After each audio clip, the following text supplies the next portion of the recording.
I'm not gonna lie, at this point, Jordan Brand just hates entrepreneurs, bro.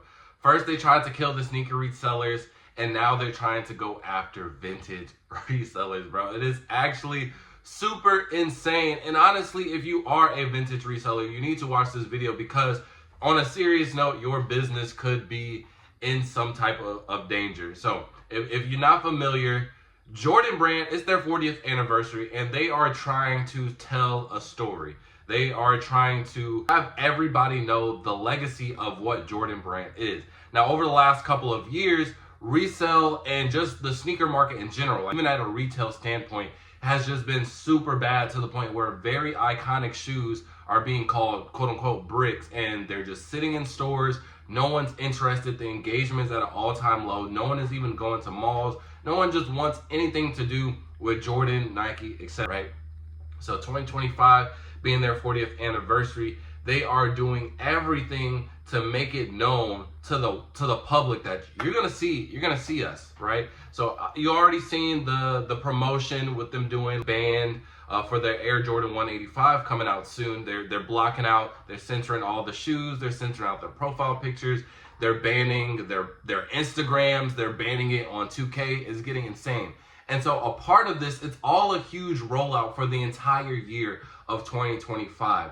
And another thing that they're doing to incorporate this rollout is by making vintage tees. So all of the tees that a lot of vintage resellers or people that thrift in and resell it for, they are basically making that. And I just went to SwapCon. If you're not familiar with that, it's basically SneakerCon, but for like vintage clothing, collectibles, things like that. And I went, and a lot of people, they had some good stuff, but bro, they're overpriced. And I get it, bro. These are shirts that are basically one of one at this point. They're so aged that you're never gonna find it ever again. So they have regular Jordan tees, but they're like 20, 30 years old, going for $120 plus. Everything that's just vintage of the Chicago Bulls, Michael Jordan, any other celebrity, right? These are like high value tees and pieces in that market. However, Jordan Brand is like, yo, y'all, we still want to share our story, and we could easily make the same amount of money that y'all doing by just giving it to y'all from the source. And they actually have created already, so you can go to your local Foot Locker, your local Nike store, etc., and buy these shirts, and they're actually not bad. I'm looking at them right now.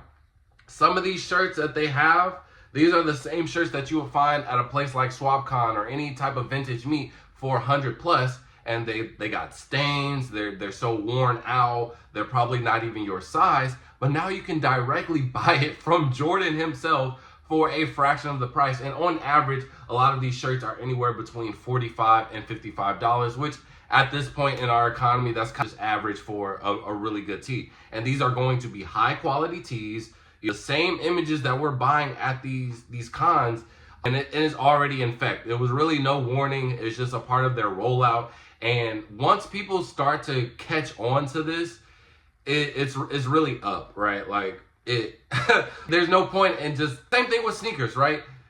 How they crashed the market, they're like, oh, everybody's complaining about resellers because no one is able to obtain these shoes, and we got to go through all these hoops. We got to go to them and pay hundreds of dollars more on top. And they're like, well, Jordan's like, yo, well, we can just release more pairs so that y'all don't have to complain about that, and y'all can just buy from us. That's how the market crashed over the last 2 years, and that's exactly what's going to happen with the clothing market, I feel like, because again, it's literally no point. I just went to SwapCon. It is not financially smart to pay $120 for a really washed up tee, 20 years old, got stains, probably doesn't even fit me, probably is not gonna fit me after one wash, when I can go to Nike store themselves, buy a super quality shirt with the same image, my actual size, no stains, better quality, not having to do no negotiations or anything like that, and for a fraction of the price. I'm gonna do that 1,000% of the time. Now, the only reason why I say that the market isn't crashed right now is because this just happened maybe last week. So I don't think it has had mass adoption yet, especially with them being in stores, being online, and a lot of people have kind of stayed away from going and buying anything in general, especially when it comes to Jordan and Nike, because the market was kind of dead for a couple of years.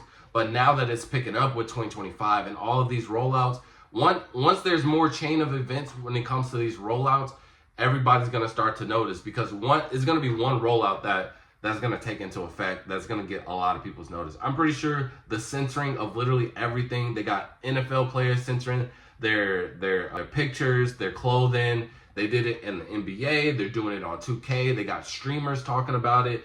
It's eventually gonna get to the people, and they're gonna start doing a research. They're gonna go down a rabbit hole, and they're like, wait, hold on, wait, Jordan got this vintage tee? Man, I was just looking at that same tee. This dude was trying to sell it to me for $120, but I can get it right here for $45.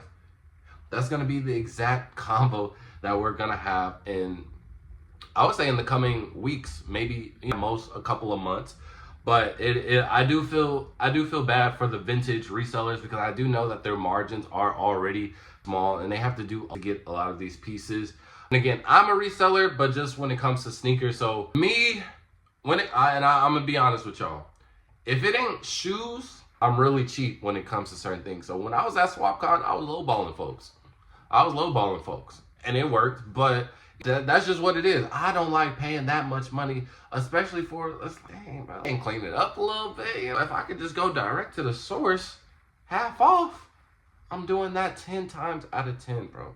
So for all the vintage resellers, honestly, my advice, since I went through the same thing when it comes to the market kind of dying, just understand, if you have an actual business when it comes to that, make sure to separate yourself, right? Make sure that you're just innovating. You always want to be innovating. You always want to get 1% better. So make your business something very unique. So even if you can get the same shirt at Nike for $45, give these customers a reason why they want to shop with you. And if this is something as a side hustle, just try and venture out. See what other markets you could tap into. Or maybe you could capitalize on this, because really, I don't recommend this. It's just an example. But for the people who haven't caught on to this, just buy a bunch of these tees on the website, $45. Again, these are the same vintage tees, if not better. Bring them to a SwapCon and sell them. Boom, easy profit.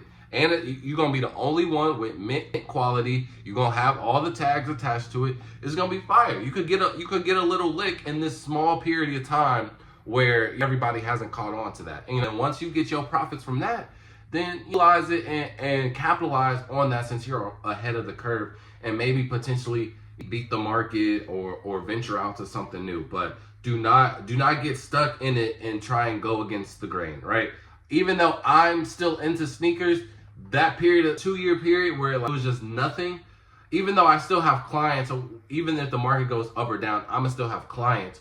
But I also do think, and this is just being very transparent with y'all, there could have been other things that I could have been productive towards on using my money, or just using my time in general, when the market was just extremely down. You know what I mean? So I just don't want anybody to get stuck in that same position, and I want everybody's businesses to thrive. So hopefully this information helped you if you're some type of vintage reseller, or if you're just trying to shop for a vintage tee and you want to save some money. So I greatly appreciate y'all if you made it to this part of the video. Just make sure to like, comment, subscribe. I have a giveaway literally coming so soon. It is being finished editing right now. It's like 80% done, but go check out that video. And I got 3 shoes that I'm giving away in the video that you get to choose from. So just be a part of that. And with that being said, flow out. Peace.